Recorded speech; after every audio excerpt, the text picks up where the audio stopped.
টাঙ্গাইলে জমে উঠেছে ঐতিহ্যবাহী গোবিন্দাসী গরুর হাট। এই হাটটি দেশের বিখ্যাত একটি হাট। এটি প্রতি সপ্তাহে দুদিন করে হাট হয়।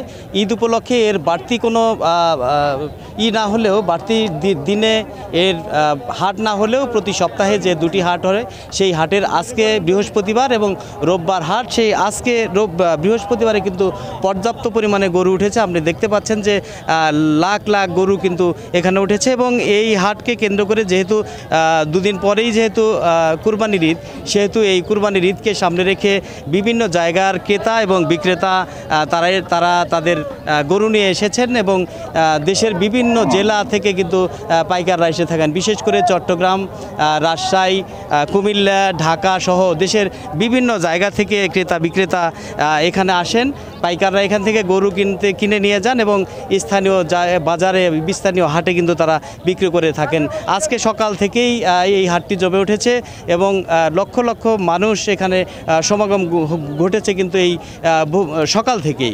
তো সারাদিন ব্যাপী হাটটি চলবে। দেশের বিখ্যাত এই গোবিন্দাসী হাটে আপনি দেখতে পাচ্ছেন যে দেশি বিদেশি পর্যাপ্ত পরিমাণে গরু দেখা গিয়েছে এবং গরু উঠেছে।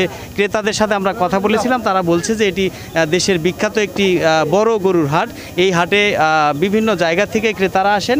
এখান থেকে যেহেতু যমুনা নদীর তীরে এদিকে উত্তরবঙ্গ থেকে যেভাবে গরু কিনতে আসেন, ওইরকম দক্ষিণবঙ্গ থেকেও কিন্তু এই হাটে গরু কিনতে আসেন পাইকার এবং যারা খুচরা ক্রেতা রয়েছেন তারাও কিন্তু এই হাট থেকে গরু কিনে নিয়ে যান এবং গরু কিনে তাদের স্থানীয় যে হাট আছে সেই হাটে বিক্রি করে থাকেন।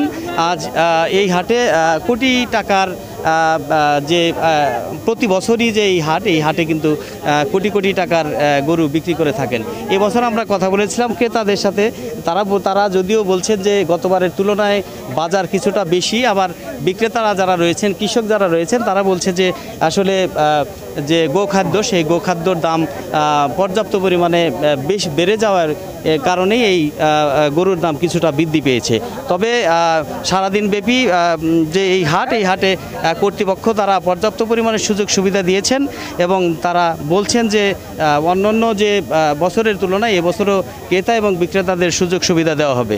তো আমরা কথা বলেছিলাম এখানকার যারা ক্রেতা রয়েছেন তাদের সাথে আমরা কথা বলেছিলাম, তারা বলছেন যে এখানে কোনো ধরনের সুযোগ সুবিধা নেই এবং আইন শৃঙ্খলা বাহিনী পর্যাপ্ত পরিমাণে রয়েছে, তারা দেখভাল করছেন এখানে যেন কোনো রকম অনৈতিক বা অবৈধ কোনো কাজ না হয় বা যে পকেটমার বা ছিনতাইকারী রয়েছেন তাদের হাত থেকে রক্ষার জন্য পর্যাপ্ত ব্যবস্থা রেখেছেন বলে আমাদের কাছ থেকে জানিয়েছে। তো এই ছিল আমার কাছ থেকে টাঙ্গাইলের গোবিন্দাসী হাট থেকে বিস্তারিত খবর।